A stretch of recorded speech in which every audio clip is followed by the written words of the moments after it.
السلام عليكم ورحمة الله وبركاته. ازيكم عاملين ايه؟ يا رب تكونوا بخير. معلش يا جماعة، بس انا مغرورة شوية في حتة الفشار دي، وبحس ان انا من احسن الناس اللي بيعملوا فشار. فتابعوا معايا الطريقة دي، لان الطريقة دي بجد تحفة. مش هتخلي ولا فشارية واحدة كده بس كده ما تفشرش. بصوا، انا بجيب الزيت واحط الزيت والذرة والملح مع بعض. الزيت وهو حتى بارد ما بستناهوش ان هو يحمى، واحط عليه الذرة واحط الملح واقلبهم كلهم كده مع بعض كويس جدا. سوري ان انا بقلب بالمعلقة الحديد وفي الحلة تيفال، نفسي احافظ عليه بس ربنا ييسر واقلبهم كلهم مع بعض، بحيث ان الذرة يتشرب من كل الزيت ويتشرب من من الملح كويس جدا. تمام. بصوا اهو بقلبهم. انا مش بقلب علشان الزيت يسخن ولا الذرة يسخن، انا بقلبهم عشان يشربوا من بعض. وبعد كده بقوم هزه الحله كده لغايه ما الذرة كله يستوي في في الحله. احس ان هو كده استوى كله في في الحله، مش شويه طالعين وشويه نازلين، لا، اللي هو وبعدين بغطي عليه واسيبه على نار عاليه.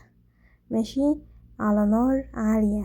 بتسيبيه على نار عاليه؟ بسيبه على نار عاليه عادي جدا. بصوا بقى اللي هيحصل دلوقتي عشان بس تصدقوني. بصوا، انا صورت العملية. طبعا ما كنتش هصور الربع ساعة اللي بيتفشر فيهم، بس حاولت ان انا اصور اخر دقيقتين 3 بصوا بقى، بصوا الغطا بيبتدي يطلع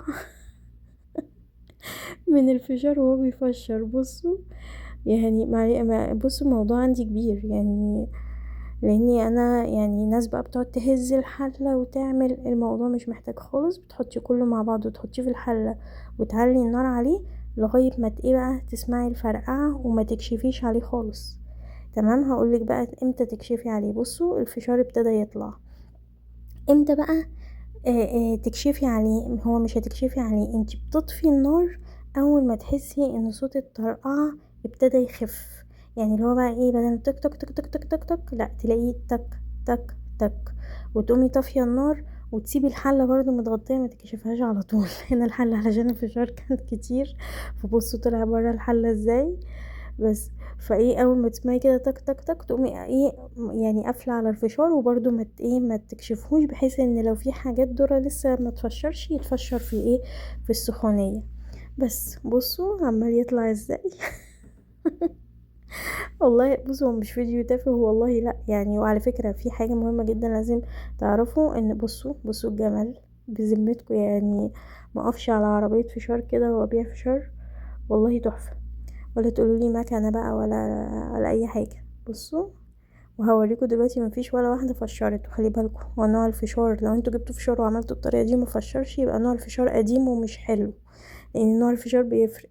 بصوا بقى، انا كنت جبت الحل بس طبعا العيال وزوجي ما صبروش، فصورت دول. انا بجيب صينيه كبيره وانا بدلق الحله في في الطبق. بصوا اهو، صورت لكم بعد ما انا حطيت في الاطباق. بصوا الحله ما فيهاش ولا واحده، ما اتفشرتش ولا واحده محروقه. وادي الطبق الكبير، والتاني كان الطبق الصغير.